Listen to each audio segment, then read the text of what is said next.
Las mujeres en la Edad Media preferían entregar la puerta de atrás antes que perder la virginidad.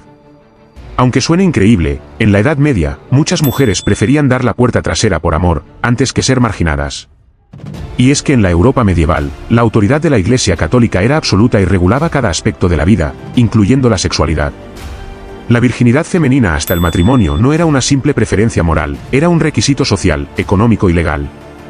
Antes de seguir, por favor te pedimos regalarnos un like, compartir el vídeo y seguir nuestro canal, esto nos ayuda y nos alienta a seguir creando más contenido. Ahora sí, sigamos. Una joven debía llegar al lecho nupcial intacta, y la prueba era, la exhibición de las sábanas manchadas de sangre la mañana siguiente a la boda. El fracaso en esta prueba podía anular el matrimonio, arruinar la reputación de la mujer y deshonrar a su familia. Esta presión extrema creó un ambiente de miedo y ansiedad. En respuesta, algunas mujeres y sus parejas, desesperadas por conciliar el deseo humano con una demanda social imposible, recurrieron al sexo anal, un atajo desesperado para preservar la prueba física de la virginidad mientras mantenían una vida sexual. Esta decisión, sin embargo, las colocaba en una senda aún más peligrosa, pues la Iglesia condenaba ferozmente cualquier acto sexual no destinado a la procreación. La sociedad medieval estaba estructurada alrededor de la fe. La Iglesia no era solo una institución religiosa, era la fuente de la ley, la moral y el orden social. Su doctrina sobre el sexo era clara y restrictiva, el único acto sexual permitido era el coito vaginal dentro del matrimonio, con la intención explícita de procrear. Cualquier desviación de este estrecho camino se consideraba un pecado grave. Los teólogos, basándose en las escrituras y en filósofos como San Agustín, argumentaban que el semen tenía un único propósito sagrado, la creación de vida. Derramarlo fuera de la matriz era un desperdicio del principio vital, una ofensa contra el orden natural establecido por Dios. Esta visión convertía prácticas como la masturbación, el sexo oral y el sexo anal en transgresiones abominables. La palabra sodomía se usaba como un paraguas para todas estas actividades. No distinguía entre actos homosexuales o heterosexuales, cualquier uso no reproductivo del cuerpo era, por definición, sodomía. Los sermones desde el púlpito describían estos pecados en términos apocalípticos, asegurando que atraían la ira de Dios sobre toda la comunidad. La amenaza del infierno era real y tangible para la mentalidad medieval. Para las mujeres, las consecuencias terrenales de la sexualidad eran aún más inmediatas y severas que el fuego eterno. Su honor y su valor dependían por completo de su castidad. En las clases altas, el matrimonio era una transacción política y económica. Una hija virgen era un activo negociable, una hija deshonrada era un pasivo que podía arruinar alianzas entre familias. Entre los campesinos y burgueses, la reputación de una mujer determinaba su capacidad para formar una familia estable y respetable. La prueba de la virginidad del himen intacto era la certificación de ese valor. Esta obsesión por la integridad física llevó a rituales públicos humillantes. La consumación del matrimonio a menudo era presenciada por testigos, o al menos sus resultados eran inspeccionados al día siguiente por las matronas de la familia. Este escrutinio convertía la intimidad más personal en un espectáculo de validación social. El miedo a fallar en esta prueba, ya fuera por un himen elástico, por una antigua caída de la infancia o por la simple ansiedad que impedía el acto, podía ser paralizante. Si una mujer podía mantener intacto su himen, podía superar la inspección. El sexo anal, en esta lógica desesperada, aparecía como una solución trágica. Permitía una relación sexual que, en teoría, no comprometía la prueba física que la sociedad demandaba. Es crucial entender que esta no era una práctica libre, ni una elección de liberación sexual. Las mujeres que recurrían a ello no lo hacían por placer o exploración, sino como un último recurso para proteger su futuro dentro de un sistema que las valoraba solo por su virginidad. El acto en sí podía ser doloroso, traumático y peligroso desde el punto de vista médico. Pero el terror a la humillación pública, al repudio y a la pobreza era un motivador aún más fuerte. Esta dinámica creaba una doble vida agotadora.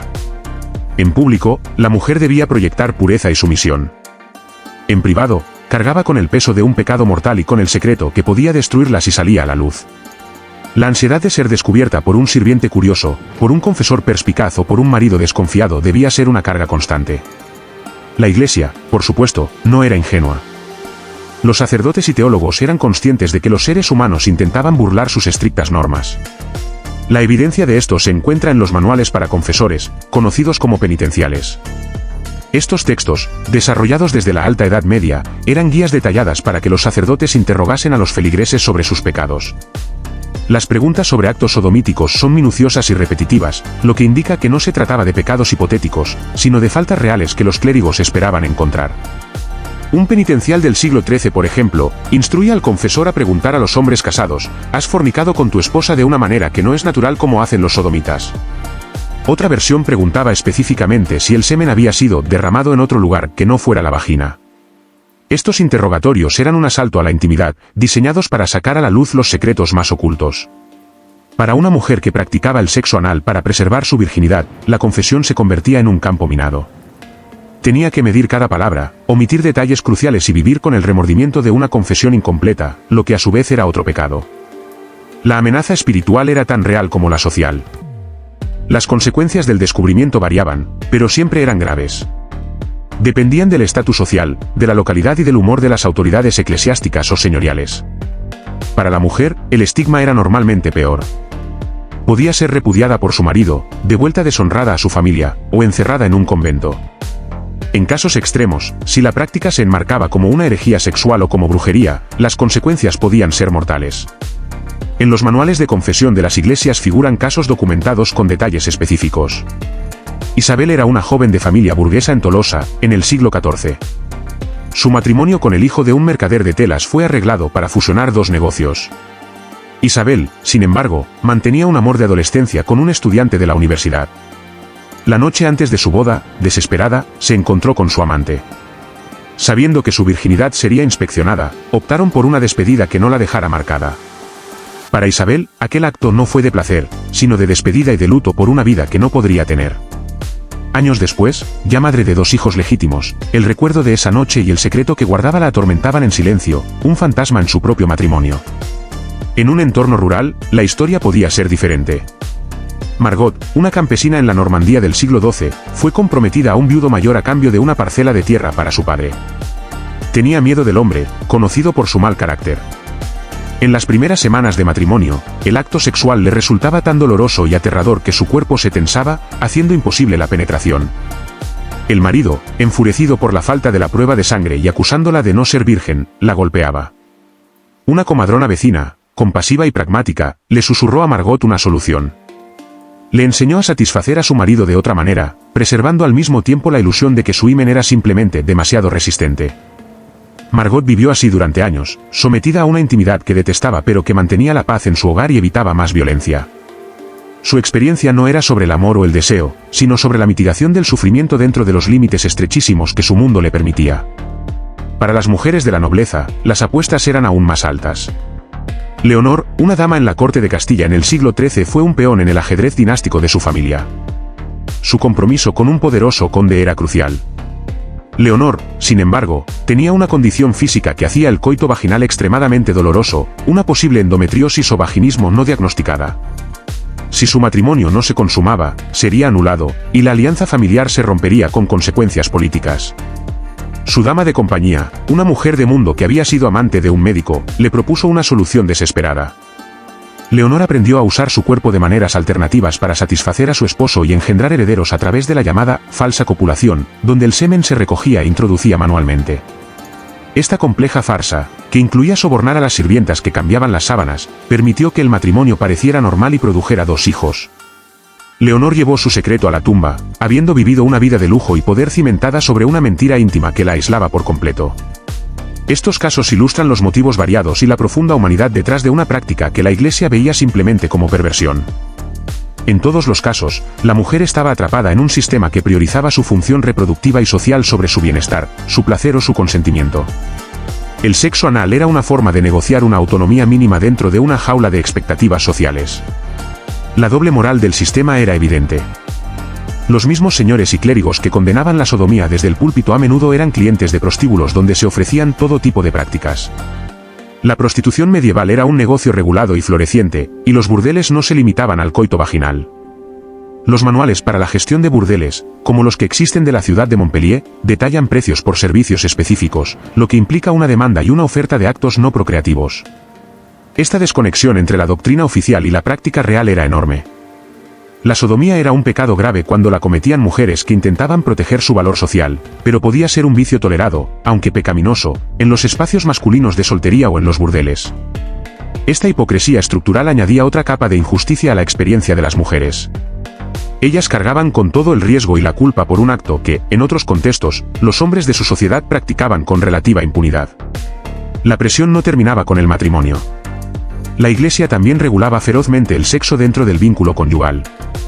Los días de fiesta religiosa, los periodos de Cuaresma y Adviento, los días de ayuno, el embarazo, la lactancia y la menstruación eran, según muchos penitenciales, tiempos en los que el sexo marital estaba prohibido. Se calcula que, siguiendo estas reglas al pie de la letra, los esposos cristianos solo podían mantener relaciones sexuales en torno a 40 días al año, y siempre con el fin de procrear. Este conjunto de restricciones, conocido como la ética marital continente, hacía que incluso el sexo lícito fuera una actividad escasa y cargada de regulaciones.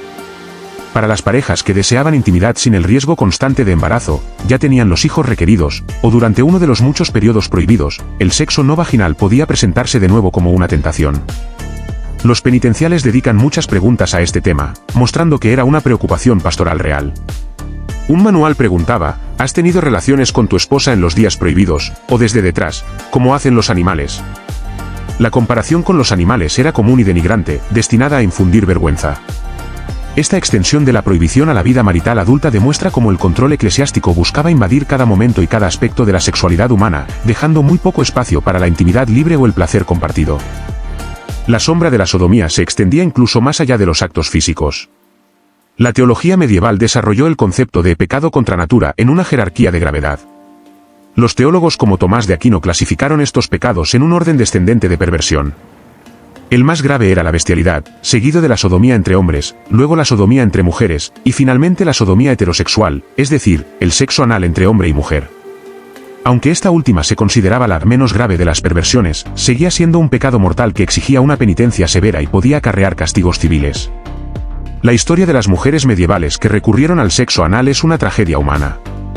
Es la historia de individuos atrapados entre la doctrina religiosa y las demandas sociales. Sus elecciones no eran libres ni felices. Eran actos de desesperación, fruto de un sistema que les negaba la soberanía sobre sus propios cuerpos. Al contar sus historias no glorificamos la práctica ni la presentamos como una solución. En cambio, humanizamos a las víctimas de un orden social opresivo y arrojamos luz sobre los increíbles y a menudo dolorosos mecanismos que las personas desarrollan para sobrevivir dentro de confines intolerables. Su silencio histórico es elocuente. Nos habla de un sufrimiento callado, de secretos llevados a la tumba y de la eterna lucha por encontrar un espacio para la intimidad, el amor y la autonomía personal, incluso en las circunstancias más oscuras y restrictivas. Esta no es solo una lección sobre el pasado, es un recordatorio de la resistencia humana y del costo, a menudo invisible, que pagan los que viven bajo reglas diseñadas para controlar lo más íntimo de su ser. Gracias por ver este vídeo, no olvides darle like, suscribirte al canal y comentar, ¿qué te pareció esta antigua costumbre medieval que tenían las mujeres?